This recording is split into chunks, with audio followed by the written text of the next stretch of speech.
युवक वर्ष, भारतवर्ष.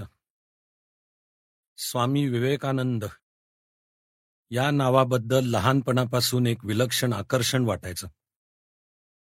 झाडावर उलटं टांगून घेणारा बेडर पोरगा आणि त्याच्यातला बागुलबुवा दाखवणाऱ्या माळ्याला धुडकावून लावणारा बुद्धिनिष्ठ हूडपणा आकर्षक वाटला होता. डोक्यावर नागाने छत्र धरल्याची गोष्ट तशी कधी फारशी खरी वाटलीच नाही, कारण नंतर मोठ्या झालेल्या प्रत्येकच व्यक्तीच्या डोक्यावर त्याचे चरित्रकार नागाला फणा धरायला लावतात. पण नरेंद्रच्या जीवनातले कितीतरी क्षण अगदी मानवी आणि तरीही चमत्कृतीपूर्ण, म्हणूनच झपाटून टाकणारे वाटले होते. टेनिसनची कविता, देव म्हणजे काय हा प्रश्न, रामकृष्ण नावाच्या अशिक्षित बाबाची भेट, आपल्या गुरुचीच सतत परीक्षा घेणं, गरिबी बेकारी यांनी गांजून जाणं, नंतर बंडखोरपणे देवाचं अस्तित्व धुडकावून लावणं, नोकरी मागायला देवीसमोर गेल्यावर एक प्रकारच्या समाधी अवस्थेत भक्ती, ज्ञान, वैराग्य मागून परत येणं, खळाळत्या धोकादायक समुद्रात स्वतःला फेकून देऊन एका खडकावर पूर्ण 3 दिवस 3 रात्री राष्ट्रचिंतन करणं, नंतर अमेरिकेतला दिग्विजय आणि 20व्या शतकाच्या उंबरठ्यावर एकदा या संपूर्ण देशाला हलवून सोडणं. या सगळ्या जीवनाला दैवी स्पर्श तर जाणवायचाच, तरी मानवी पातळीच्या अतीत काही वाटायचं नाही. म्हणून हा संन्यासी आकर्षक वाटला होता.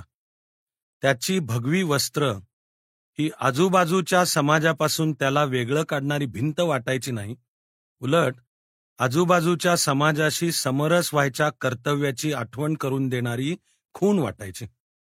अध्यात्मप्रवण असूनही अनाकलनीय शब्द जंजाळात याची वाणी कधी गुरफटून गेलेली दिसली नाही. उलट तरुणांना हा वीर संन्यासी सांगायचा, भगवद्गीतेपेक्षा फुटबॉलमधून तुम्हाला मुक्तीचा मार्ग लवकर सापडेल आणि पुस्तकी पांडित्यापेक्षा पिळदार स्नायूंमधून भगवद्गीतेचा अर्थ तुम्हाला जास्त चांगला समजेल. त्याच्या विचारातल्या खळाळत्या आक्रमक चैतन्याचं शिल्प त्याच्या शब्दात, त्याच्या व्यक्तिमत्वात समूर्त झालेलं वाटायचं. म्हणून कोलंबो ते अल्मोरा ही व्याख्यानं वाचताना आपण नुसते शब्द वाचतोत असं कधी वाटलं नाही, प्रभावी स्पंदनं अनुभवतोत असं वाटलं. बुद्धिनिष्ठ चर्चा न करता नुसतीच टीका करणाऱ्या व्यक्तीला डेकवरून उचलून समुद्रात फेकून द्यायची तयारी असलेला हा योद्धा संन्यासी कायम युवकच वाटला. आता 21व्या शतकाच्या उंबरठ्यावर उभ्या असलेल्या भारतात त्याचे शब्द, त्याचं जीवन हे युवा चैतन्याचं चिरंजीव लेणं वाटतं. 31 डिसेंबर 1984च्या रात्री आम्ही 40 कार्यकर्ते कामात रंगून गेलेलो होतो. अचानक रस्त्यावरून फटाके, शिट्ट्या आणि घोषणांचा कल्लोळ कानावर पडला तेव्हा आठवलं की आपलं वर्ष सुरू झालं. युवक वर्ष, आणि या वर्षाची अधिष्ठात्री देवता आहे स्वामी विवेकानंद. विवेकानंदांसारखी व्यक्ती महाकजाग आहे. नुसते शब्द, समारंभ, मांडव, पुष्पगुच्छ या भाषेत मांडलेली पूजा तिला पसंत नसते. बखोटीला धरून विवेकानंद पावला पावलावर विचारतात, कृतिशीलता कुठे आहे? ती नसली तर त्यांचे शब्द चापकाचे फटके होऊन आपल्यावर कोसळतात हे काहीसं जाणवत होतं. म्हणून यदुनाथ थत्तेंनी घेतलेल्या एका बैठकीत मी विचारलं होतं, आपण युवक वर्ष साजरं का करायचं? नुसतं राष्ट्रसंघाने नाव दिलं म्हणून? तसे आपण एक उत्सवप्रिय समाज आहोतच, आणि अनुत्पादक उत्सवात खूप मोठी शक्ती ओतून आपण वर्षामागून वर्ष साजरी करण्यात तज्ज्ञ आहोत. तसंच हे एक वर्ष मानायचं? यदुनाथ थत्तेंनी म्हटलं होतं, युनोनं वर्षाला नाव देणं हे एक निमित्त, एक प्रतीक. त्या निमित्ताने आपण करत असलेल्या रचनात्मक कामांना अधिक गती द्यायची. मग युनोनं दिलेलं नाव हे प्रतीक, आणि त्या वर्षासाठी आपण निवडलेलं प्रतीक विवेकानंद केवढं जागृत, धारेवर धरणारं दैवत. त्याला युवकांकडून रचनात्मक कार्याची आव्हानं पेलण्याची अपेक्षा असते. मग रचनात्मक कार्याच्या दिशा शोधायला हव्यात. विविध विचारधारा, प्रचलित घडामोडी आणि देशप्रश्नांचा अभ्यास करण्यासाठी आमची काही युवकांची दर शनिवारी रात्री एक बैठक व्हायची. एका शनिवारी विलास चाफेकरांनी भारतातल्या निवडक रचनात्मक कार्याची ओळख करून दिली. त्या कार्याचे प्रणेते युवकच आहेत. मग आपण अशा युवकांना भेटू, भारतभरातले आपल्या वयाचे आपले दोस्त गाठू, अशी एक सहजच योजना गाठली. वर्षभर पायाला भिंगरी लावून भटकंती करताना गुजरातमध्ये नवरचना समितीचे युवक भेटले. आसाममध्ये आसूचे युवक राजकीय परिवर्तन घडवून आणण्याच्या आघाडीवर लढताना दिसले. अखिल भारतीय शीख विद्यार्थी महासंघाची तगडी दोस्त मंडळी अजूनही युद्धाच्या पवित्र्यात असलेली दिसली. कन्याकुमारीला विवेकानंद केंद्रात युवक अध्यात्म साधना आणि विधायक समाजकार्य याचा मेळ घालण्यात निमग्न असलेले दिसले. राष्ट्रीय स्वयंसेवक संघ आणि राष्ट्रसेवा दल या संघटनांच्या युवकांसमवेत बागडता आलं. शरद जोशींच्या शेतकरी संघटनेच्या रूपाने एक अत्यंत आक्रमक युवक संघटना, ती सुद्धा ग्रामीण युवकांची शक्ती संघटित करणारी पाहायला मिळाली. मुस्लिम सत्यशोधक समाज आणि दलित रंगभूमी ही युवक शक्तीच्या आणखी दोन चेहऱ्यांची नावं. त्यांच्याशी ओळख झाली. रचनात्मक कार्य, परिवर्तन, नवनिर्मिती असे शब्द वापरणारे समवयीन दोस्तच खरं युवक वर्ष साजरं करत होते. अशा युवकांसाठी प्रत्येकच वर्ष युवक वर्ष असतं. पाहता पाहता या युवक वर्षात पृथ्वीचं स्वतःभोवती 300 वेळा फिरून झालं. तेव्हा कानावर रामकृष्ण मिशनच्या अखिल भारतीय युवा संमेलनाची वार्ता आली. भारतभरातून 10,000हून जास्त युवक येणार आहेत. सर्व प्रांतातले, सर्व विचारधारांचे युवक डिसेंबरमध्ये गंगेच्या काठी बेलूरला जमणार आहेत. ही कल्पना चांगली वाटली. युवक वर्षाचा समारोप असा आपसुकच विवेकानंदांच्या प्रांगणात आपल्यासारख्याच 9,999 युवकांसोबत होणं उचित वाटलं. बेलूर मठाचं आकर्षण होतंच. विवेकानंद चरित्र आणि स्वातंत्र्य चळवळीतले संदर्भ यामुळे बंगालबद्दलही एक भावनिक ओढ होती. डिसेंबरातच कलकत्त्यात मार्क्सवादी कम्युनिस्ट पक्षाची 12वी काँग्रेस भरली होती. संपूर्ण वर्षाचा क्लायमॅक्स नेमका डिसेंबरमध्ये साधून येत होता. आसाममधल्या निवडणुका, सीपीएमची 12वी काँग्रेस, मुंबई काँग्रेस शताब्दी समारंभ, ढाक्यात सार्कची शिखर परिषद, अझलन शाह हॉकी स्पर्धेत विजय, दक्षिण आशियाई ॲथलेटिक्स आणि ऑस्ट्रेलियाचा क्रिकेट दौरा, असं कितीतरी. अशा क्लायमॅक्सचाच एक भाग रामकृष्ण मिशनचं अखिल भारतीय युवा संमेलन. आसाममध्ये एका अनोख्या युवा संमेलनाचा अनुभव घेतल्यावर रामकृष्ण मिशनचं अखिल भारतीय युवा संमेलन अनुभवण्यासाठी कलकत्त्यात पोचलो. सोबत दिलेल्या पत्रकानुसार गाड्या बदलत नरेंद्रपूर पोस्ट ऑफिसपाशी उतरलो. डाव्या दारावर मोठी पाटी होती, रामकृष्ण मिशन. तिच्या शेजारून आत शिरलो तर एकदम वेगळ्या जगात प्रवेश केल्यासारखं वाटलं. कलकत्त्यातल्या गर्दीचा गदारोळ मागे पडला होता. इथे शांततेचा छान ध्वनी ऐकू येत होता. संध्याकाळचा वारा, पानांची सळसळ, मंदिरातल्या आरतीचे सूर या सर्वांनी मिळून हे जग निर्माण केलं होतं. आसपास कामं करणाऱ्या मुलांची लगबग चालली होती, पण त्यांनी आश्रमाच्या शांत पवित्र हवेचा मेळ बिघडतोय असं वाटत नव्हतं. मोठी मैदानं, आखीव रस्ते आणि मोठ्या मोठ्या वास्तू अशा काही बांधल्यासारख्या वाटत होत्या की जणू हे सर्व भुईतून सहजच उगवून आलंय. दिवे, फोन्स, गाड्या, दूरदर्शन सर्व उपस्थित होतं, पण माणसाच्या अस्तित्वावर ते स्वार झालं नव्हतं. बाहेरचं नरेंद्रपूर गाव आणि आतला आश्रम यात ओझरचं खेडं आणि मिग ओझर टाउनशिप यात असावा तसा फरक जाणवत होता. 150 एकर पसरलेली ही जागा नरेंद्रपूरच्या महाराजांची, संस्थानिकाची. त्यांनी ती रामकृष्ण मिशनला देऊन टाकली. तिथे मिशननी शाळा, कॉलेज, वसतिगृह, गोशाळा, पोल्ट्री फार्म, मंदिर, ग्रामविकास योजना असं एक आगळंच राज्य वसवलं होतं. इथं आपलं पूर्वतयारी शिबिर होणार आहे हे ऐकून बरं वाटलं. बेलूरला होणाऱ्या युवा संमेलनात ज्या विषयावर चर्चा परिसंवाद योजले होते त्यांची आणि इतर कार्यक्रमांची तयारी करण्यासाठी हे 3 दिवसांचं पूर्वतयारी शिबिर योजलं होतं. त्याला भारतभरातून निवडक 200 युवक युवती बोलवले होते. पाठीवर रॅकसॅक, विस्कटलेले केस, मळके कपडे असं ध्यान घेऊन त्या पाटी शेजारून आत शिरलो. तेव्हा ठिकठिकाणचे प्रतिनिधी येणं सुरू झालं होतं. टेबला मागे बसलेला एक तरुण त्यांना पटापट मार्गी लावत होता. त्यांनी माझं नाव विचारलं. एका फाईलीतले कागद उलटसुलट केले. माझ्या नावापुढे एक टिकमार्क केलं आणि छोट्या चिठोऱ्यावर 2 आकडे लिहून एका स्वयंसेवकासोबत जायला सांगितलं. त्यांनी अखंडानंद भुवनवरच्या खोलीत नेऊन सोडलं.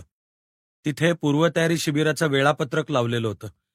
पुण्यातच मिळालेल्या पत्रकांवरून अंदाज आला होता की एकूण कार्यक्रमाचं व्यवस्थापन उच्च दर्जाचं असणार. त्याची इथे प्रचिती यायला सुरुवात झाली. तेवढ्यात मागून कोणाचं तरी हॅलो कानावर आलं. सुमित्रो चॅटर्जी फ्रॉम वेस्ट बेंगॉल. ओळख देख. पूर्वतयारी शिबिर सुरू झालं. पुढच्या दिवसांमध्ये व्यवस्थापनातली ही कार्यक्षम सफाई आणि झटपट होणाऱ्या ओळखी असं पूर्वतयारी शिबिर आणि नंतर युवा संमेलन रंगत गेलं. पहिला कार्यक्रम होता एक फिल्म पाहण्याचा. रामकृष्ण मिशनचं दुसरं सर्वसाधारण संमेलन 1980 साली झालं होतं. त्याची ही डॉक्युमेंटरी फिल्म होती. या फिल्मचं एडिटिंग बिमल रॉय यांनी केलं होतं. 1980 साली रामकृष्ण मिशनचं दुसरं संमेलन झालं होतं. फिल्ममध्ये त्याचं वर्णन ऐकताना इतिहासकालीन बौद्ध परिषदांची आठवण होत होती. त्या संमेलनाला 12,000हून प्रतिनिधी जगभरातून उपस्थित होते. स्वामी वीरेश्वरानंदांच्या नेतृत्वाखाली झालेल्या या संमेलनात कल्पना ठरली की केवळ युवकांचं असं एक संमेलन योजावं. त्या दृष्टीने 1983 मध्ये कामाला सुरुवात झाली होती. भारतातल्या रामकृष्ण मिशनच्या केंद्रांना आपापली विभागीय युवा संमेलनं योजण्यास सांगितलं होतं. त्यातून प्रतिनिधींची निवड करून बेलूर मठात 1984 मध्ये अखिल भारतीय युवा संमेलन योजायचं अशी कल्पना होती. त्यानुसार कामांना सुरुवातही झाली होती. म्हणजे युवक वर्ष जाहीर होण्यापूर्वीच हे संमेलन व्हायचं होतं. ते स्थगित करून अखेर युवक वर्षाचाच मुहूर्त लाभावा ही सत्ताधारी मार्क्सवादी पक्षाची मेहरबानी. युवा संमेलनाच्या सर्व सूचनांवर आधी 1984 सालातल्या तारखा होत्या. त्या खोडून 1985 करण्यात आल्या. 1984 होणाऱ्या या संमेलनाला सीपीएमकडून विरोध झाला होता. पूर्वी 1970-71 मध्ये नक्षलवादी चळवळ जोरात होती. तेव्हा त्यांचं एक खुलेआम उद्दिष्ट होतं बेलूर मठाची जागा ताब्यात घेऊन तिथे मार्क्सवादी लेनिनवादी पक्षाचं अधिवेशन घ्यायचं. नक्षलवादी चळवळ तर विरली, पण या उद्दिष्टाची नैतिक जबाबदारी सीपीएमनी घेतल्यासारखी वागणूक रामकृष्ण मिशनला मिळत गेली. मिशनच्या पदाधिकारी स्वामी मंडळींच्या मते राजकारण्यांचा असा विरोध काँग्रेस कारकिर्दीतही होत असे, पण सीपीएमच्या काळात तो वाढला. कारण तो नुसता राजकीय विरोध राहिला नाही, परस्पर विरोधी तत्वज्ञानांचा सैद्धांतिक पाया या संघर्षाला होता. रामकृष्ण मिशनच्या शिक्षण संस्था ताब्यात घेण्याच्या दृष्टीनंही सीपीएमनी पावलं टाकायला प्रारंभ केला. कलकत्त्याजवळ रोहरा या ठिकाणी मिशनचं मोठं शैक्षणिक कार्य आहे. तिथल्या महाविद्यालयाचे प्राचार्य असलेले स्वामी प्राचार्यपदासाठी लायक नाहीत आणि पश्चिम बंगालच्या शैक्षणिक धोरणानुसार महाविद्यालयाच्या प्राचार्यांची नियुक्ती सरकारी पॅनेलद्वारा व्हावी असा आग्रह सीपीएम सरकारने धरला. असं झालं तर यथावकाश सर्व संस्था सीपीएम बळकावेल म्हणून रामकृष्ण मिशननी हायकोर्टात धाव घेतली. रामकृष्णांच्या विचारानुसार चालणारी ही संस्था धार्मिक अल्पसंख्याक असून घटनेने अल्पसंख्याकांना दिलेलं संरक्षण आम्हाला मिळायला हवं असा दावा रामकृष्ण मिशननी केला. हे प्रतिपादन कलकत्ता हायकोर्टाने उचलून धरलं आणि अल्पसंख्याकांच्या शिक्षण संस्थांना असलेलं घटनात्मक संरक्षण रामकृष्ण मिशनच्या संस्थांना मिळालं. म्हणजे सीपीएमचा एक हल्ला तर तूर्त परतवून लावला, पण तो पटावरच्या एका सोंगटीचा बळी देऊन. स्टेट्समननी मथळा दिला होता, Ramakrishna ism is non Hindu. या सर्व प्रकरणात त्या कॉलेजच्या प्राचार्य स्वामींना 3 दिवस अन्न पाण्याशिवाय अटकेत ठेवलं होतं. मिशनची ब्रह्मचारी मंडळी कुजबुजत सांगतात की थेट केंद्र सरकारच्या दबावामुळे अखेर स्वामीजी सुटले. या वार्ता बेलूरच्या हवेत होत्या. त्यांना पडताळून पाहता आलं नाही, पण 1984 मध्ये ठरून रद्द झालेलं युवा संमेलन 1985 झालं. याला केंद्र सरकारची भूमिका सहाय्यक होती. आपोआपच युवक वर्षाचा मुहूर्त लाभला. वर्षाचा प्रारंभ विवेकानंदांच्या स्मरणाने झालाच होता. आता समारोप थेट त्यांच्याच आवारात, त्यांच्या विचारांच्या प्रकाशात देशप्रश्नांचा विचार करून होत होता. त्यासाठी भारतभरातून 10,000हून जास्त युवक युवती बेलूर मठात जमायचे होते. 200 जण नरेंद्रपूरला जमलेही होते. सकाळी एका हॉलमध्ये सर्वजण बसले होते. उजव्या बाजूला स्त्रिया, डाव्या बाजूला पुरुष. सर्वजण शिस्तीत रांगांमध्ये बसले होते. बाहेर सर्वांच्या चपलाही नीट रांगेत ठेवलेल्या, हे कोणी न सांगता सहजपणे. समोर रंगमंच वजा व्यासपीठावर 20-22 स्वामी बसलेले होते. मिशनमध्ये येऊ इच्छिणाऱ्या युवकाला आधी 2.5-3 वर्ष प्रोबेशनवर ठेवलं जातं. स्त्रियांसाठी शारदा माता पीठ आहे. 2.5-3 वर्षांनंतर त्याची प्रगती पाहून त्याला ब्रह्मचर्याची दीक्षा दिली जाते किंवा परत जायला सांगितलं जातं. ज्याला दीक्षा दिली जाते त्यानं पुढे 9 वर्ष एक कोर्स करायचा असतो. ब्रह्मचर्याचा कोर्स या कल्पनेवर आमचे काही क्षण निर्मळ मजेत गेले. मग प्रचलित शैक्षणिक परिभाषेनुसार आम्ही त्याला बॅचलर ऑफ बॅचलर असं नाव ठेवलं. या हिशोबाने स्वामी मंडळी मास्टर ऑफ बॅचलर इत्यादी इत्यादी. या 9 वर्षात त्यांनी पांढरी वस्त्र परिधान करून वेद उपनिषदांबरोबर आधुनिक शास्त्र तंत्रज्ञानाचं प्रशिक्षण घ्यायचं असतं आणि मिशनचं दिलं जाईल ते काम करायचं असतं. 9 वर्षांनंतर ज्येष्ठ स्वामी त्या ब्रह्मचार्याची गुणवत्ता ठरवतात. मग काही जणांना इथूनही किंवा 9 वर्षात मध्ये केव्हा तरी परतायला सांगितलं जातं. काही जणांना अजून काही काळ याच इयत्तेत काढायला लावतात, तर काही जण संन्यासाची दीक्षा घेण्यास योग्य ठरतात. त्यांची मग पांढरी वस्त्र जाऊन भगवी वस्त्र येतात. जुनं नाव जाऊन स्वामी पद मिळतं. म्हणजे नावात आनंद दाखल होतो. कोणत्याही नावाची फलश्रुती आनंद न करणं ही कल्पना रम्य आहे, पण तिथपर्यंत पोचायला जे टप्पे पार करायला लागतात त्याला तुकारामाने म्हटलंय, रात्रंदिन आम्हा युद्धाचा प्रसंग. रामकृष्ण मिशनकडे असे 1200हून जास्त स्वामी संन्यासी आहेत. जगभरात 120 केंद्रांमध्ये हे सर्व आनंद फुललेले असतात. रामकृष्ण मिशनचं हे मनुष्य वैभव पाहणं हाही उद्बोधक अनुभव होता. संस्कृतचे पंडित, वेद उपनिषदांचे गाढे अभ्यासक, अगदी इंग्लिश भाषेवर हुकमत असणारे संन्यासी भेटले तर फार आश्चर्य नव्हतं. स्वामी ब्रह्मेशानंद, पूर्वीचे गायनॉकॉलॉजिस्ट डॉक्टर, चांगली प्रॅक्टिस सोडून भगव्या वस्त्रात विलीन झाले. स्वामी जितात्मानंद, फिजिक्स, त्यातही आइन्स्टाईनची थिअरी आणि न्यूक्लिअर फिजिक्सवरची त्यांची हुकमत शास्त्रज्ञांनीही मान्य केलेली. वेदांत आणि फिजिक्सचा मेळ घालून दाखवणारं चिंतन स्वामी जितात्मानंदांच्या लेखणीतून उतरतं. असे कितीतरी. कोणी पूर्वीचा चार्टर्ड अकाउंटंट, कोणी वकील, कोणी आपल्या आईवडिलांचा एकुलता एक मुलगा. सगळे मार्ग एकाच ध्येयाप्रत येऊन पोचलेले. आत्मनो मोक्षार्थम जगद्हिताय च. बरं, भगव्या वस्त्रातल्या या मानवांना हसण्याची ॲलर्जी नव्हती. नाहीतर ध्येय, देश, वेदांत वगैरेच्या परिभाषेत बोलणारे बहुसंख्य जण कायम कळवण्यास अत्यंत दुःख होते की असा चेहरा करून वावरत असतात. कारण देशाचा, जगाचा सगळा भार आपल्याच खांद्यावर आहे असा त्यांचा आव असतो. आमचे मित्र त्याला म्हणतात, ते देशाला खांदा देत असतात. पण ही स्वामी मंडळी पाहावी तर कायम हसत, विनोद करत, त्यांचं सोवळं ओळही माणसं तोडणारं नाही. हा वारसा अर्थात स्वामी विवेकानंदांनी दिलेला, तो वारसा जागरूकपणे जतन केल्यासारखा. स्वामी असक्तानंदांनी पूर्वतयारी शिबिराविषयी सूचना हसत खेळत दिल्या. संमेलनातल्या सर्व सत्रांची तयारी करण्यासाठी गट ठरले. 6 विषयांवर मुख्य चर्चा होत्या. यापैकी प्रत्येकानं कोणताही एक विषय निवडायचा होता. 200 जणांची आपोआप 6 गटात विभागणी झाली.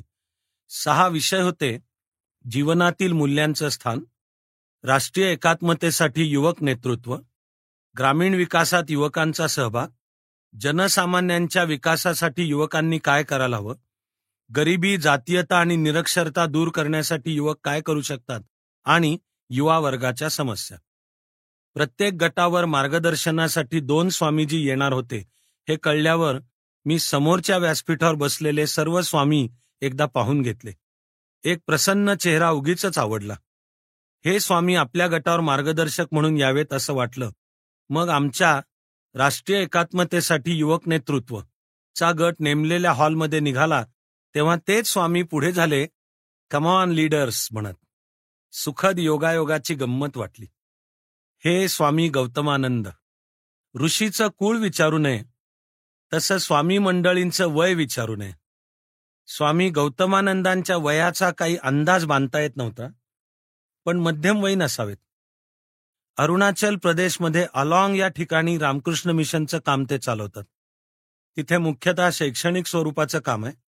ते आम्हाला घेऊन संबंधित हॉलकडे निघाले. तसा सहजच हात जोडून नमस्कार केला तर त्यांचा हात शेक हँडसाठी पुढे झाला. पुढच्या काही दिवसांमध्ये जेव्हा जाणवलं की काही स्वामीजींचे पाय नमस्कारासाठी हक्कानी डोकं टेकून घेण्यासाठी पुढे होतात, तेव्हा शेक हँडसाठी पुढे झालेल्या या हातातली हृद्यता अधिकच जाणवली. लोकांनी डोकं टेकणं हा आपल्या पायांचा अघोषित हक्कच आहे असं मानणाऱ्या भगव्या वस्त्रांच्या सुजलेल्या अहंकाराची शुश्रूषा करणं हे काही मी आपलं कर्तव्य मानलं नाही. पण स्वामी गौतमानंदांशी नातं निर्माण झाल्यानंतर एकदाच संमेलनाहून परतताना त्यांच्या पायावर डोकं ठेवायला बरं वाटलं. मध्ये पूर्वतयारी शिबिर आणि युवा संमेलन हे 10 दिवस मात्र त्यांच्याशी दोस्तीत गेले. भारतातल्या बहुतेक सर्व भाषा त्यांना येतात. अनेक ठिकाणी आणि प्रत्यक्ष लोकांमध्ये मिसळून काम केल्यामुळे त्यांच्या विचारांना झापडं नाहीत, कृतीला कर्मकांडाची चौकट नाही. आमच्या गटाचे दुसरे मार्गदर्शक स्वामी पराशरानंदही असेच. ते रामकृष्ण मिशनच्या ब्रह्मचार्यांच्या ट्रेनिंग सेंटरचे प्राध्यापक आहेत.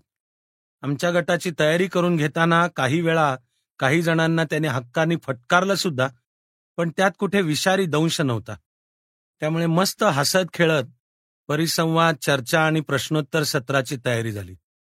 असंच इतर 5 गटांचं झालं असावं अशी आशा बाळगायला जागा आहे, कारण युवा संमेलनातले हे 6ही परिसंवाद चांगल्या गुणवत्तेचे झाले.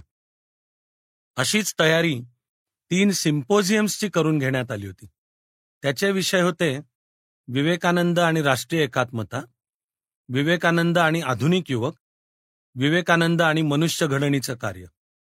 विविध गुणदर्शनाच्या कार्यक्रमात सहभागी होऊ इच्छिणाऱ्या युवकांनाही पूर्वतयारी शिबिरात टेस्ट देण्यात आली.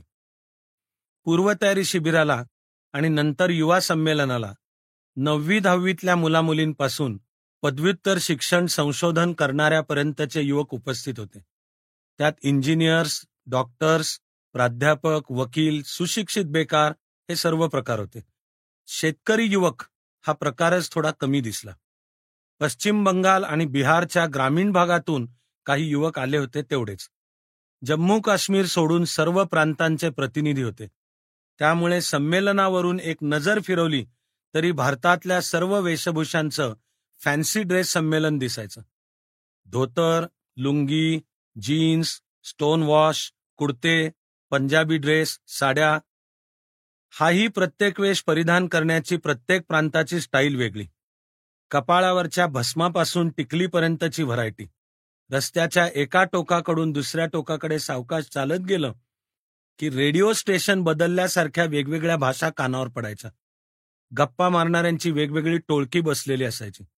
त्यात केरळचा वल्लभन, महाराष्ट्राचा नितीन, इंदूरचा अशोक अत्रे, कलकत्त्याचा देवाशिष बॅनर्जी, श्रीलंकेची मंगलम लक्ष्मणन, बांगलादेशचा तरुण चक्रवर्ती, बंगलोरची अनुराधा, अशी विविधतेत एकता. त्यात NTR आणि सत्यसाईबाबापासून बर्नाला आणि दहशतवाद्यांपर्यंत आणि पोपच्या भेटीपासून ते सीपीएमच्या 12व्या काँग्रेसपर्यंत सर्व विषयांवर स्वैर संचार चालू असायचा.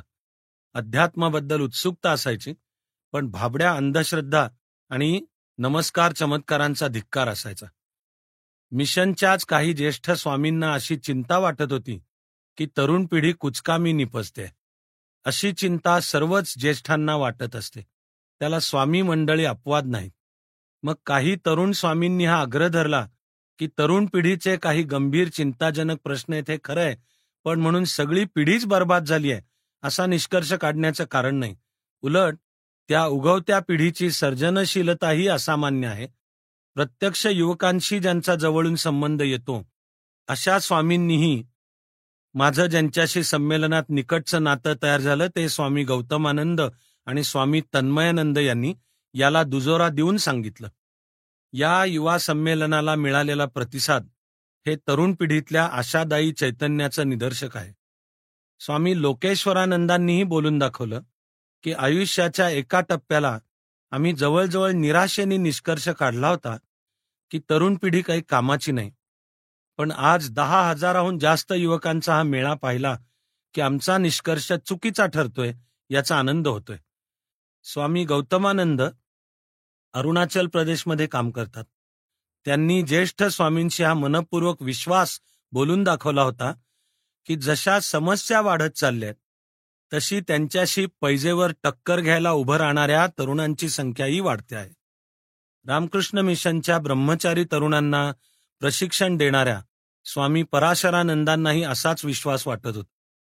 सध्या अनेक संघटनांना, विधायक कार्यांना नवीन भरतीची चणचण भासत असते. आमच्याकडे तरुण येत नाहीत अशी त्यांची तक्रार असते. उताराला लागलेले हे सर्व कार्यकर्ते मग उदासपणे कार्याचा गाडा ढकलत असतात. हा प्रश्न रामकृष्ण मिशनला जाणवतो का अशी चौकशी केली तर बऱ्याच काळाने उलटं उत्तर देणारी व्यक्ती भेटली. स्वामी प्रभानंद यांनी म्हटलं, आमच्याकडे ब्रह्मचारी संन्यासी होऊन विधायक कार्यात दाखल होऊ इच्छिणाऱ्या तरुणांची संख्या वाढते आहे. युवा मानस आमच्यापासून दूर पळतंय असं आम्हाला मुळीच वाटत नाही. त्यांच्या म्हणण्यात तथ्यांश होता. हे उपस्थित युवकांची संख्या आणि उत्साह यात दिसत होतं. 23 डिसेंबरला नरेंद्रपूरचं पूर्वतयारी शिबिर संपलं. तिथून कलकत्ता हावडा ब्रिज पार करून बेलूर मठात पोचलो. सर्व दृश्य अतिशय रंगतदार बनलं. मठाकडे जाणाऱ्या रस्त्यावर सुमारे 200 मीटर्सच्या अंतरावर 3 कमानी उभारल्या होत्या. तिन्ही कमानींच्या ठीक मध्ये ओंकार होता आणि स्तंभावर क्रूस, चांद तारा, विळा कोयता सुद्धा हवा होता. प्रत्येक कमान उभी करायला स्थापत्य कलेतली वेगवेगळी स्कूल्स वापरली होती. एक कमान मंदिराची, एक मशिदीची, एक चर्चची. मठातल्या मध्यवर्ती मंदिराच्या बांधणीतही अशीच समन्वयाची दृष्टी बाळगलेली होती. मठात शिरण्यापूर्वी उजव्या हाताच्या छोट्या मैदानात रामकृष्ण विवेकानंद चरित्रावरचं एक प्रदर्शन उभं केलं होतं. त्याला लागून युथ फेअर होती. एरवी अत्यंत शांत, तरंगहीन असणारा बेलूर मठाचा परिसर गजबजून गेला होता. शेकडोंच्या संख्येने युवक युवती येऊन ओतले जात होते. मोटारी, बसेस, ट्रक्सची वर्दळ चालू होती. पण संपूर्ण दृश्यात कुठेही बेशिस्त दिसत नव्हती. मुख्य आवाराबाहेर कॅन्टीन्स, दुग्धालय आणि पूछताछचं काउंटर. त्यात प्रश्नांची उत्तरं मिळत होती. युथ कन्व्हेन्शनच्या ऑफिसमध्ये मोठ्या अर्धवर्तुळाकार काउंटर्सवर प्रत्येक प्रांताची व्यवस्था लावली होती. महाराष्ट्राच्या काउंटरवर जाऊन माझ्या नावाची इंग्लिशमधनं चौकशी केली तर काउंटरवरच्या ब्रह्मचार्यांनी मराठीत उत्तर देऊन एक छोटासा गोड धक्का दिला. त्या प्रांताच्या काउंटरमागे ती भाषा बोलणारा हसरा ब्रह्मचारी उभा केला होता. त्याला नाव सांगून पावती दाखवली की त्याच्या रजिस्टरवरच्या नावापुढे खूण करून तो हातात एक छोटंसं पुडकं ठेवायचा. त्यात प्रतिनिधी क्रमांक, राहायची जागा, पुढच्या 6 दिवसांच्या चहा, नाश्ता, जेवणाचे पासेस आणि तीर्थयात्रेचा बिल्ला असं मिळायचं. सर्व निवासी प्रतिनिधींची व्यवस्था परिसरातच असलेल्या शाळा, वसतिगृहांमध्ये केलेली होती. शाळांच्या इमारतींमध्ये, चौकामध्ये तंबू उभे केले होते आणि महाराष्ट्राचे सर्व प्रतिनिधी ट्रेकिंग करत असणार हे गृहीत धरून त्यांची व्यवस्था तंबूत केली होती. 6,000 निवासी प्रतिनिधी होते आणि 6,500 अनिवासी. अनिवासी प्रतिनिधींच्या पासेसची वेगळी व्यवस्था केलेली होती. याही व्यवस्थेत कोणाला काही अडचण आली तर मदत करायला स्वयंसेवक तैनात होते आणि ठिकठिकाणी ब्रह्मचारी स्वामी मंडळी जाऊन काय हवं नको बघत होते. रामकृष्ण मिशनच्या भारतभरातल्या केंद्रातून निवडक स्वामी लोक संमेलनासाठी मुद्दाम बोलवून घेण्यात आले होते. ते आपापल्या प्रांतांच्या प्रतिनिधींची नीट व्यवस्था लावून देत होते. मग बेलूर मठाच्या मुख्य आवारात मंदिराभोवती एकूण 5 मोठे पॅन्डॉल्स उभे केलेले होते. 2 जेवणाचे, 3 कार्यक्रमांचे. ते असे काही उभे केले होते की मुख्य मंदिराची शान बिघडत नव्हती, उलट वाढतच होती. पार्किंगपासून ध्वनी व्यवस्थेपर्यंत शेकडो बारीक सारीक बाबींचा सूक्ष्म विचार करून संमेलनाची तांत्रिक उभारणी केल्याचं लक्षात येत होतं. सुरक्षा व्यवस्थाही होती, पण ती प्रत्येकाच्या कातडीला येऊन ठोसत नव्हती. प्रत्येक प्रतिनिधीचा बिल्ला दरवेळी मठात तपासला जायचा, पण त्यात कुठे उद्धटपणा नव्हता. संमेलनाचे 6ही दिवस ही व्यवस्था क्षणभरही शिथिल झालेली दिसली नाही. संध्याकाळ झाली तसा संपूर्ण परिसर दिव्यांनी झगमगू लागला, पण त्यात डोळ्यांना खुपेल असा भगभगीतपणा नव्हता. दिनक्रमाची आखणीही अशी केली होती की कार्यक्रम आणि मोकळा वेळ यांचा पुरेसा तोल राखला जाईल. दिवसाची सभा, परिसंवाद किंवा चर्चेचे मिळून 2 सत्र मिळून 4.5-5 तासांचं काम होतं आणि रोज 1-1.5 तासांचा मनोरंजनाचा कार्यक्रम होता. तीर्थयात्रा या नावानी पदयात्रा 23 डिसेंबरच्या संध्याकाळी, असं सर्व सज्ज तयार स्थितीत होतं. नवा दिवस उगवला की युवा संमेलनाचा दिवा तेवायला प्रारंभ होणार. शेजारून वाहणाऱ्या गंगेच्या विशाल पण काळ्याशार पात्राने वातावरणाला एक मस्त नैसर्गिक प्रवाहित्व आल्यासारखं वाटत होतं.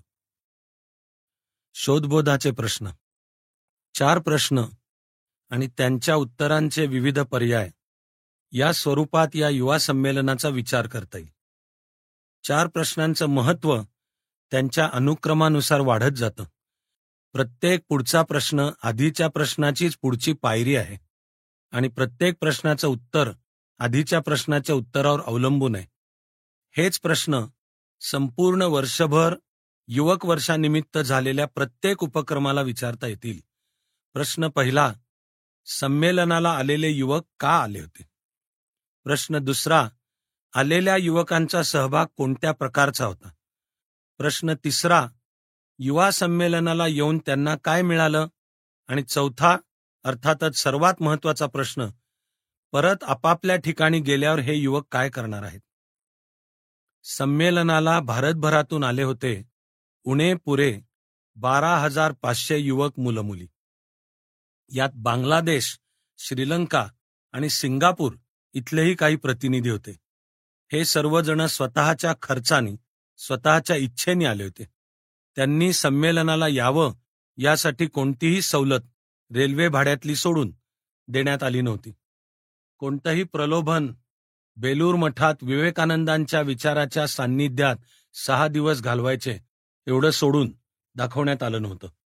कोणतंही प्रशस्तीपत्रक नाही, बक्षीस नाही, उपस्थित राहण्याबद्दल शाबासकी वगैरे काही नाही. म्हणजेच येणारा प्रत्येकजण काही किमान विचार करून किमान गांभीर्याने आला असणार हे गृहीत धरायला हवं. तरीसुद्धा गंमत करायला, सहलीला आल्यासारखे अनेक जण होते. या अनेकांची त्यांच्या येण्याच्या उद्दिष्टाशी सुसंगत अशी पुढच्या 3 प्रश्नांची उत्तरं आहेत. त्यांचा सहभाग नाश्ता, चहा, जेवण, गप्पा, गंगेतून नावेने प्रवास, आसपासच्या प्रेक्षणीय स्थळांना भेटी आणि अगदीच कधी वेळ झाला तर एखाद्या चर्चासत्राला हजेरी लावणं इतकाच असणार. अशांनी काय मिळवलं आणि परतल्यावर ते काय करणार असले प्रश्न विचारून आपण त्यांना उगीच त्रास द्यायला नको. ते प्रश्न त्यांच्या बाबतीत अप्रस्तुत आहेत. युवा संमेलनाचा चेहरा काही अशा युवकांनी आखला नाही. त्यामुळे त्यांना डिस्काउंट दिल्यानंतर खूप मोठी संख्या अशी राहते की जे मनःपूर्वक आले होते. काही जणांना उत्सुकतेने इथपर्यंत आणलं होतं. पाहू तर खरं काय असतं युवा संमेलन म्हणजे. अनेकांना विवेकानंदांचं नाव, बेलूर मठाची जागा यांनी खेचून आणलं होतं. आणि मग अखेर काही अल्पसंख्याक असे होते की ज्यांना त्यांच्यासारख्याच तरुणांचा शोध घ्यायचा होता. असे तरुण की ज्यांनी विवेकानंदांच्या विचारांशी नातं जोडले आणि जे शब्दांपाशी थांबायला तयार नाहीत, त्यांना कृतीची दिशा शोधायची आहे. ती कदाचित युवक संमेलनात सापडेल असं त्यांना वाटत होतं. त्रिपूरचा मुरली वल्लभन, हैदराबादचा श्रीधरन, इंदूरचा प्रदीप पाल, कलकत्त्याचा सुब्रतो मुखर्जी ही दोस्त मंडळी या शेवटच्या पंथातली भेटली. स्वामी लोकेश्वरानंद म्हणाले होते, विवेकानंदांनी तुम्हाला बोलवलं. ती हाक तुम्हाला नाकारता आली नाही. त्यांच्या चैतन्याने तुम्हाला इथं खेचून आणलं. युवकांवर विवेकानंदांचा प्रचंड विश्वास आहे. तो विश्वास सार्थ ठरवण्याची जबाबदारी तुम्हीही झटकून टाकू शकला नाहीत, म्हणून तुम्ही इथपर्यंत आलात. यातली गूढ काव्यमयता सोडून देऊ, पण प्रत्येकाला त्याच्या त्याच्या जीवनात कुठेतरी विवेकानंद अशा रीतीने भेटले होते की बेलूर मठात युवा संमेलनाला येण्यावाचून त्यांना राहवलं नाही. युवा संमेलनासाठी नाव नोंदणी आधीच्या वर्षी 1984 मध्ये सुरू झाली होती, पण पुष्कळ काळ पुरेसा प्रतिसाद मिळेना. संयोजकांना 10,000 युवक प्रतिनिधींची अपेक्षा होती, ती पुरे होईल असं दिसेना. मग युवक वर्ष उजाडलं. विवेकानंदांची जयंती 12 जानेवारी हाच राष्ट्रीय युवक दिन साजरा झाला. कदाचित याने बदल घडवून आणला.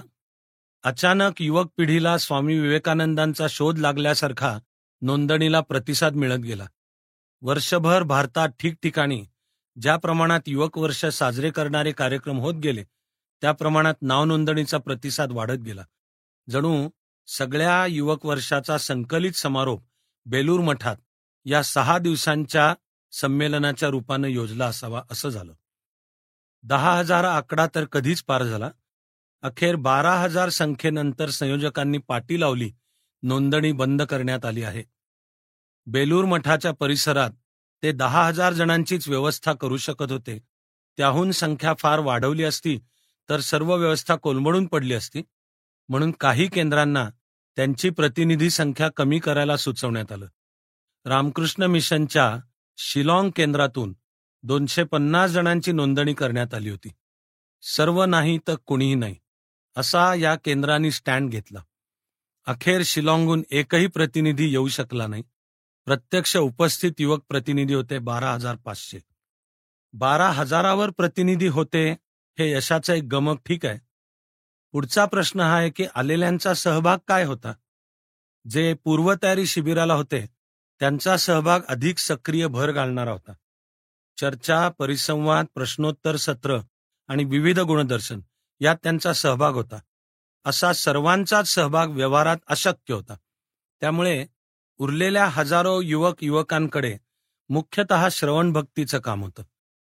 प्रश्नोत्तरांच्या खुल्या सत्रात स्वामी रंगनाथानंदांनी एकदा सांगितलं की संमेलनातला प्रत्येक युवक नवविधा भक्तीपैकी 3 प्रकारची भक्ती करत असतो. श्रवण, तुम्ही भाषण इत्यादी ऐकता.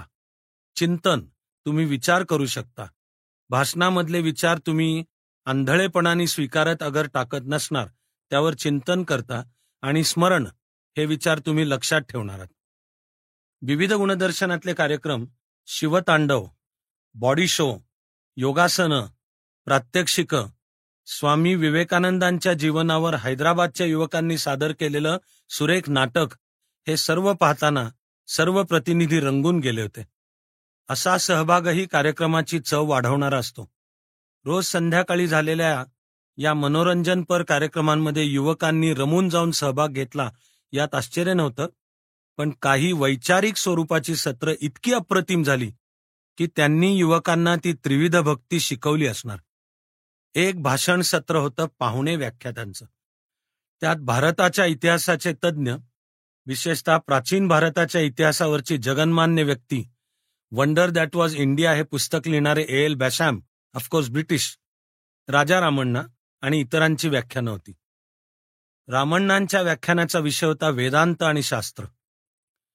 25 मिनिटाच्या या व्याख्यानात त्यांनी फिजिक्सच्या वाढीचा इतिहास मांडत वेदांताची परिभाषा फिजिक्समधून मांडून दाखवली.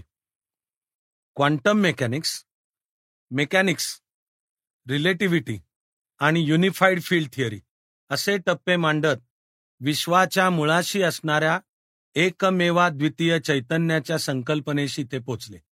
तेव्हा त्यांनी ब्रह्म या संज्ञेचा वापर केला. मग कॉन्शियसनेस, लाईफ यांची व्याख्या आणि वेदांत विचार याचा सांधा जुळवून दाखवला. तेव्हा युवक नुसते श्रोते नव्हते, आपल्या सर्व अस्तित्वानिशी संकल्पनांच्या विश्वात विहरत होते. संपूर्ण पॅन्डॉल खच्चून भरला होता. बाहेर आजूबाजूला छातीशी हात बांधूनही अनेक जण उभे होते. पण एक रामण्णांचा आवाज सोडला तर बाकी अत्यंत सतर्क शांतता होती. अतिशय सहजपणे माईक समोर उभं राहून डावा हात रोस्ट्रमवर टेकून ते बोलता बोलता उजव्या हाताने हवेत आकृत्या काढून संकल्पना स्पष्ट करत होते. बोलण्यात येणाऱ्या प्रत्येक शास्त्रीय पारिभाषिक शब्दाची व्याख्या सांगत होते. बोलता बोलता त्यांनी अंतस्फूर्ती, इंट्युशन हा शब्द वापरला. मग एकदम ते थांबले. म्हणाले, ज्याची व्याख्या करणं अवघड आहे असा एक शब्द मी वापरतोय. तीक्ष्ण बुद्धीचा शास्त्रज्ञ कसा असतो, कसा बोलतो याचं ते प्रात्यक्षिक होतं. प्रस्तावनात्मक पहिल्या काही मिनिटांनंतर रामण्णा सुद्धा समोरच्या हजारो युवकांना विसरून स्वतःशी चिंतन करत असल्यासारखे बोलत होते. फिजिक्स आणि फिलॉसॉफी यात कारण परिणाम असं नातं आहे. पण म्हणून असं बोलताना वेळेचं त्यांचं भान सुटत नव्हतं.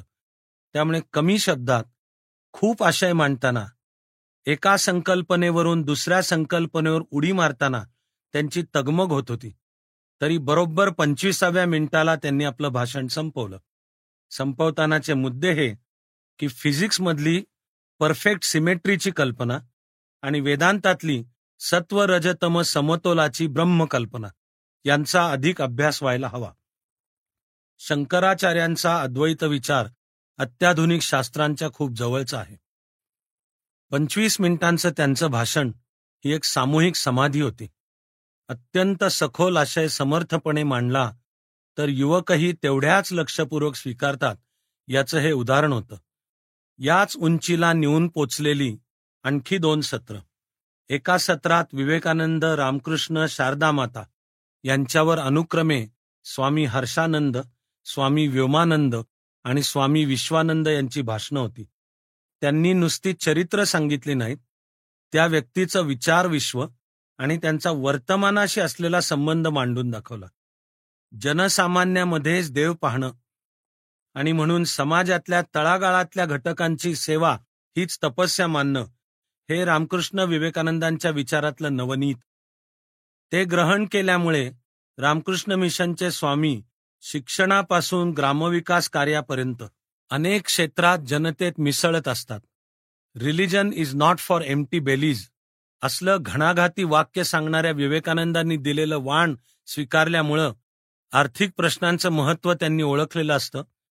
हे सर्व विचार चरित्र उलगडून दाखवणाऱ्या 3 भाषणांचं हे सत्र आणि संमेलन समारोपापूर्वीचं शेवटचं सत्र ही युवकांच्या केवळ कानच नाही तर 5ही ज्ञानेंद्रियांना सहभागी करून घेणारी सत्र.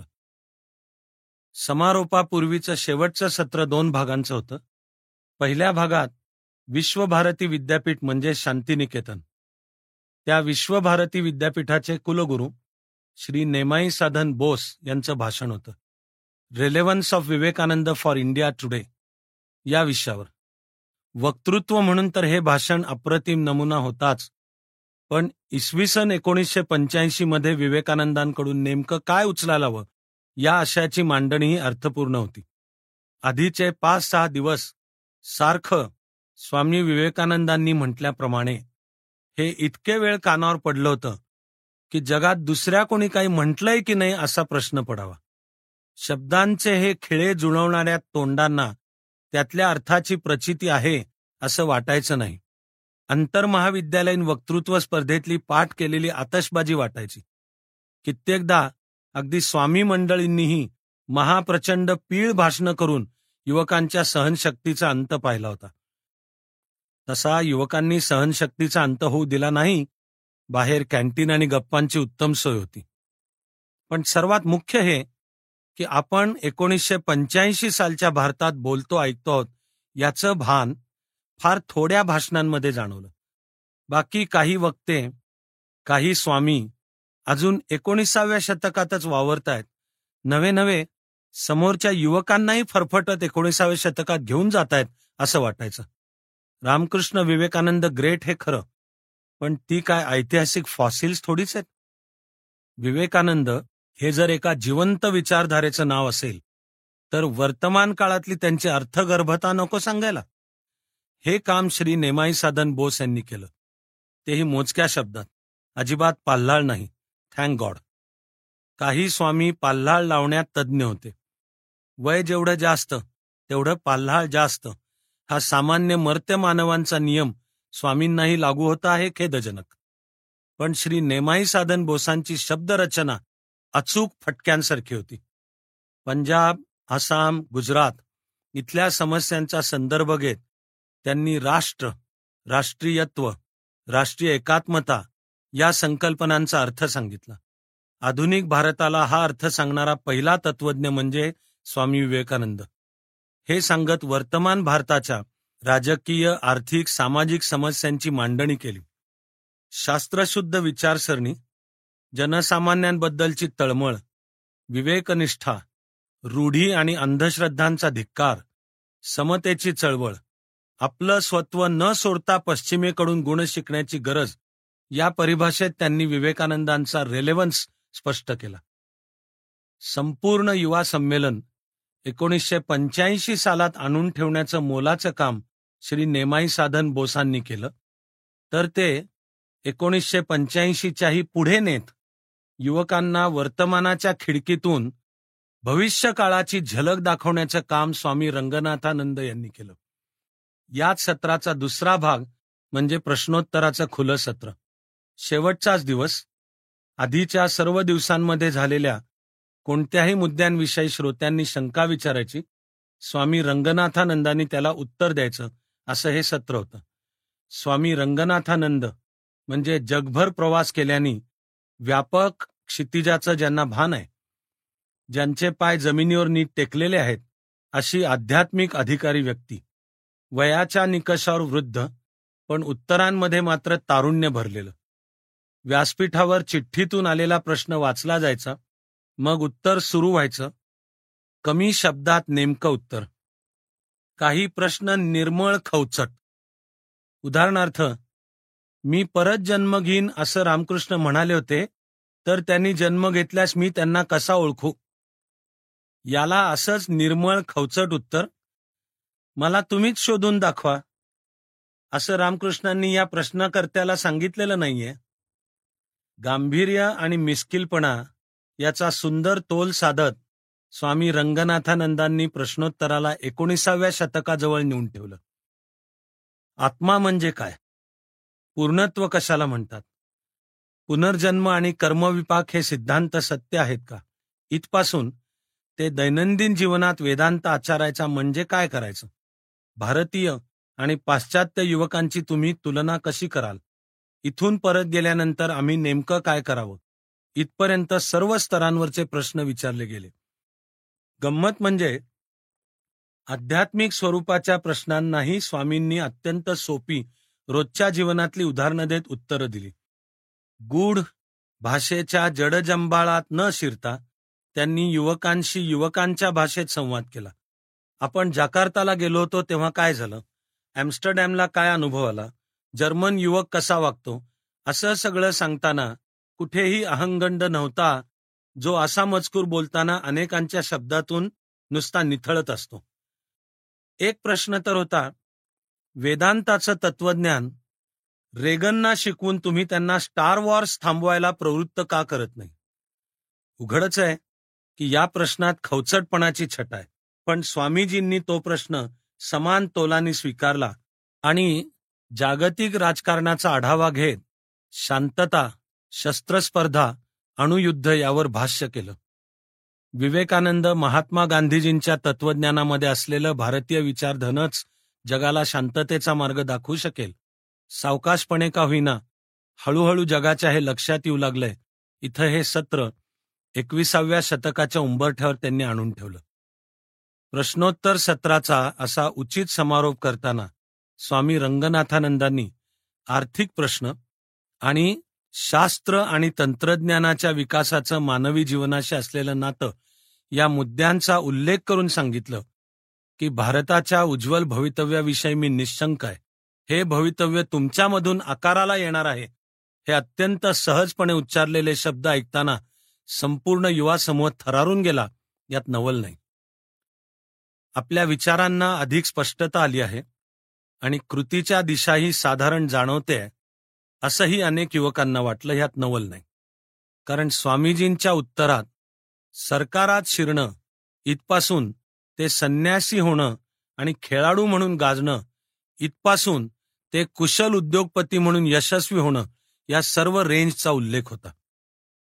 युवा संमेलनातल्या सहभागाचे कार्यक्रमाचे हे झाले औपचारिक अधिकृत प्रकार. यापेक्षा अनौपचारिक सहभागाचे कितीतरी प्रकार होते आणि त्यात मात्र प्रत्येकजण सक्रिय सहभागी होऊ शकत होता.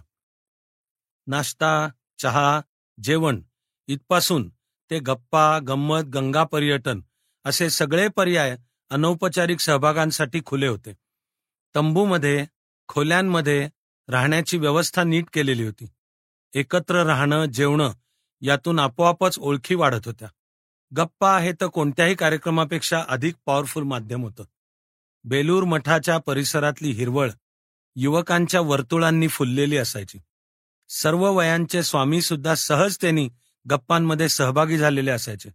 भरपूर गंमत टवाळक्यात चालायच्याच, पण अत्यंत अनौपचारिक पद्धतीने तत्वज्ञान, इतिहास, राजकारण, संघटना यावर चर्चा व्हायच्या. आपल्याबरोबर युवकांना घेत स्वामी लोक मठाचा परिसर फिरून दाखवायचे. आपोआपच विवेकानंदांचं चरित्र सांगून व्हायचं. गंगेतून नावेनी फेरफटका मारायला जायचे.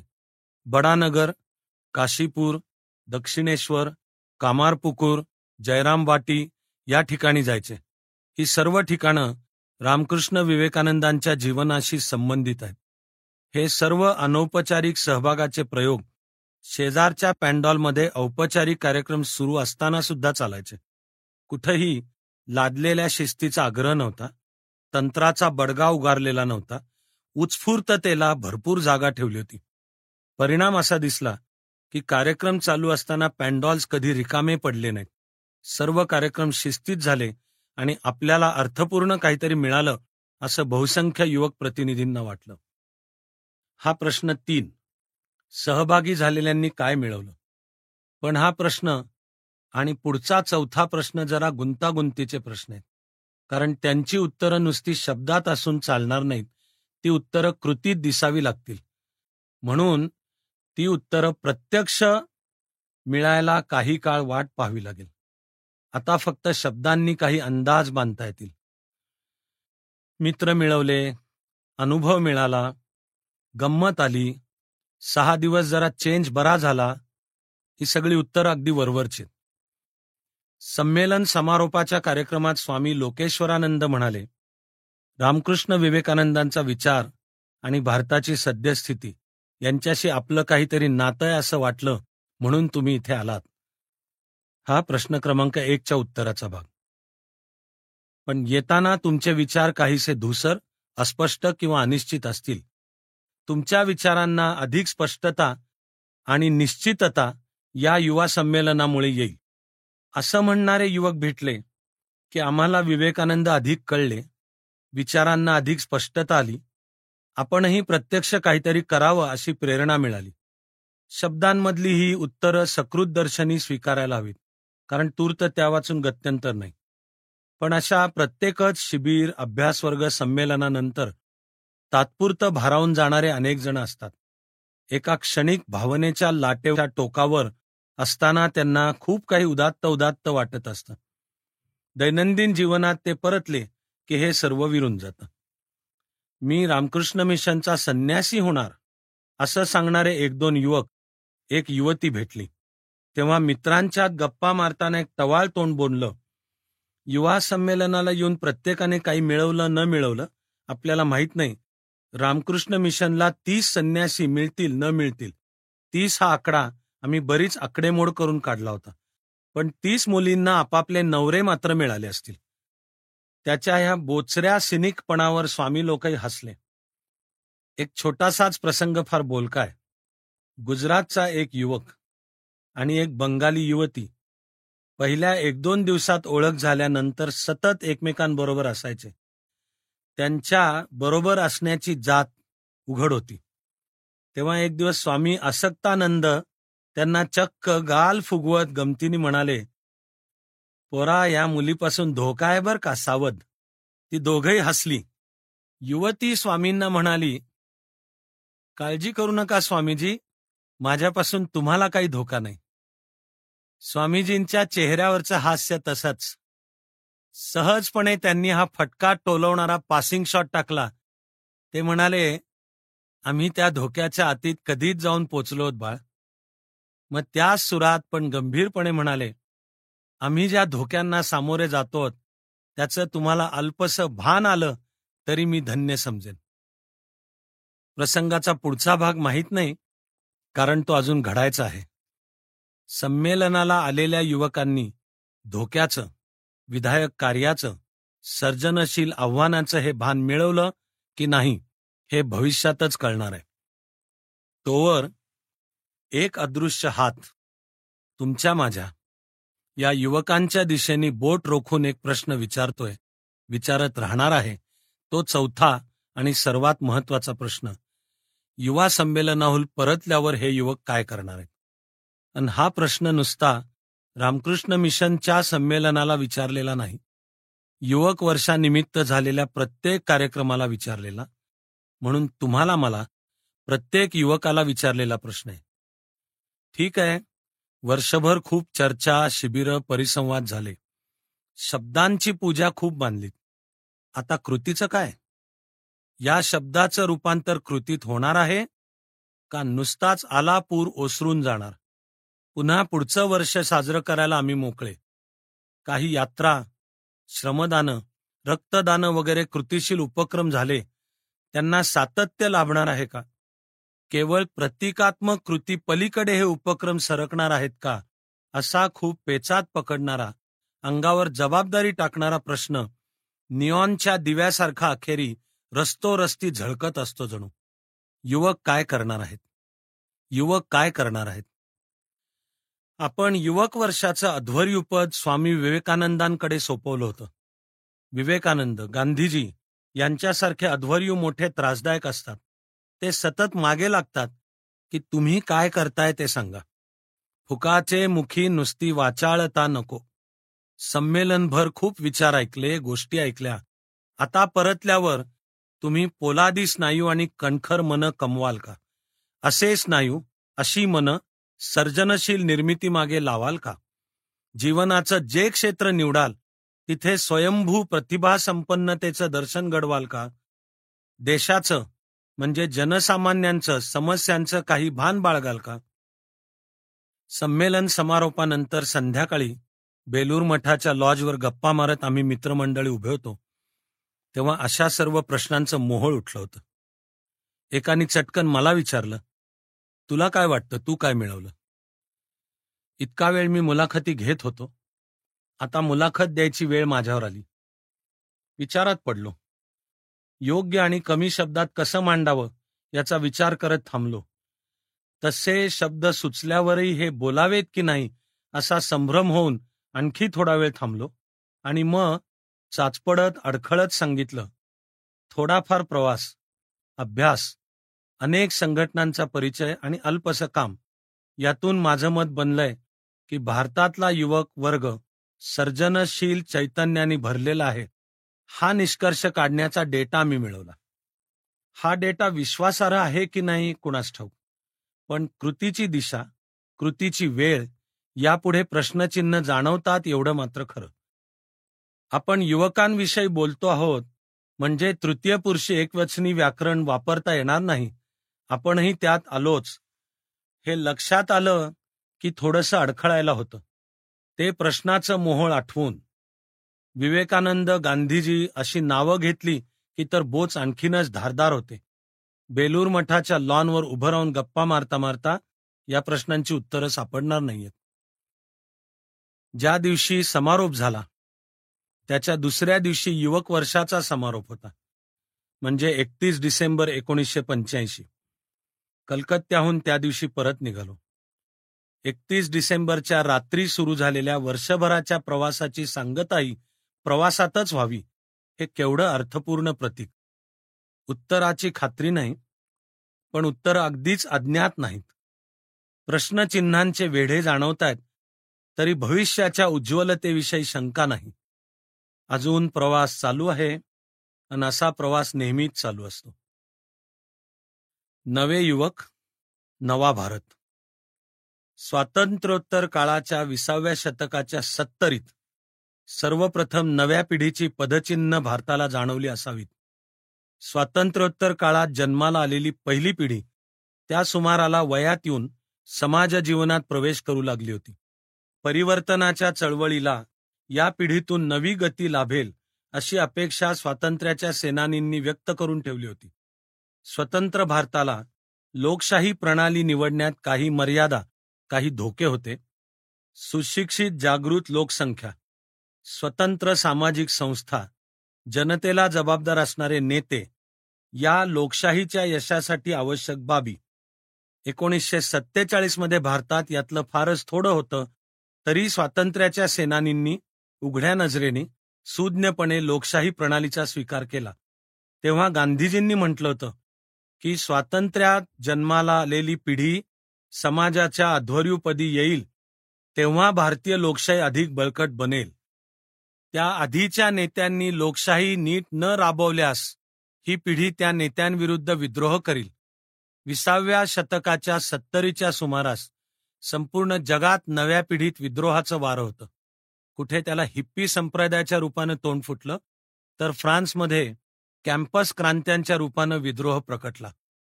जवळजवळ ही विद्रोही प्रस्थापित विरोधी भावनेची नस ओळखून इंदिराजींनी आपली एक स्वतंत्र प्रतिमा निर्माण केली. प्रचंड बहुमत मिळालं. त्यानंतर गुजरातमधलं नवनिर्माण आंदोलन 1973, बिहारमधलं छात्र संघर्ष समितीचं आंदोलन 1974, युवक काँग्रेसला आलेला बहर आणि ते दशक संपता संपता सुरू झालेलं आसाममधलं आंदोलन, ही सर्व विद्यार्थी आंदोलनाची ठळक उदाहरणं. तशा घटना सतत घडतच असतात आणि नवी नवी माणसं युवक होत असतात. आधीचे युवक किंवा तरुण तुर्क म्हातारे होत असतात. आधीची पिढी नेमकी संपते कुठे आणि पुढची सुरू कुठे होते, ही निश्चित रेषा कधीच आखता येत नाही. कारण समाज असा कप्प्यांमध्ये विभागलेला नसतो. तो एक सतत वाहणारा, सतत बदलणारा प्रवाह असतो. तरी सुद्धा केव्हा तरी घटना असा एकत्रितपणे परिणाम घडवून आणतात की प्रवाह बदलल्याची, नवं वळण त्याला मिळाल्याची चिन्ह दृग्गोचर होतात. स्वतंत्र भारतात असं ठळकपणे प्रथम 1970-71 मध्ये जाणवलं असावं. दुसऱ्यांदा आता 1984-85 मध्ये जाणवतंय. नवी पिढी, नवं रक्त जीवनाच्या सर्व क्षेत्रामध्ये ठसा उमटवू लागलंय. एका अत्यंत अनपेक्षित नाट्यमय पद्धतीने या उगवत्या युगाचा प्रारंभ 31 ऑक्टोबर 84ला दिल्लीत घुमलेल्या बंदुकीच्या गोळ्यांनी करून दिला. 1985 हे वर्ष भारतात केवळ नावापुरतं नाही तर सार्थक ठरेल असं युवक वर्ष झालं. वर्षाच्या प्रारंभाने एक युवक रूप असलेली व्यक्ती देशाचा पंतप्रधान झालेली पाहिली, तर समारोपाने युवकांचं सरकार आसाममध्ये स्थापन झाल्याने संपूर्ण लोकशाही जगाच्या इतिहासात लक्षणीय ठरावी अशी घटना दाखवली. केवळ राजकारणच नाही तर साहित्य, कला, चित्रपट, संगीत, उद्योग, व्यवसाय, विधायक, सामाजिक कार्य, सुधारणा चळवळी, स्वतंत्रच युवा मानसाची एक ताजी तवानी आशादायक लहर जाणवते आहे. ही लहर ज्या भूमीवरून धावते आहे ती भूमी कितीतरी सर्जनशील साहसांची वाट पाहते आहे. या साहसांचं, आव्हानांचं आम्हाला भान आलेलं असेल तर युवक वर्ष सार्थकी लागलं असं होईल. कारण आव्हान पेलणं, साहसांना सामोरं जाणं हेच युवकांचं सर्वात प्रधान लक्षण आहे. युवक या शब्दात काय जादू भरली आहे, कोणतं आकर्षण भरलंय. इटलीचं सामर्थ्यशाली राष्ट्र निर्माण करण्याचं स्वप्न पाहणाऱ्या मॅझिनीला वाटत होतं की हे स्वप्न सत्यात उतरवायची ताकद युवकांमध्येच आहे. दारिद्र्य, दैन्य आणि दास्य यात खितपत पडलेल्या भारताचं पुनरुत्थान युवकच घडवतील असा उदंड विश्वास स्वामी विवेकानंदांना होता. शेली म्हणतो, त्या युवकांच्या ओठांवर कोणती गाणी आहेत ते मला सांगा, मी तुम्हाला त्या देशाचं भवितव्य सांगतो. आणि फार कशाला, एक नवा भारत विणण्याचं काम युवक करतील असं बाबा आमटेंना वाटतं. म्हणून माझ्या युवकांनो, या युगयात्रेत भरती होण्याची मी तुमच्यावर सक्ती करतोय, असं म्हणत बाबांची भारत जोडो यात्रा निघते. अशा हजारो लाखो यात्रा आत्ता चालू असतील.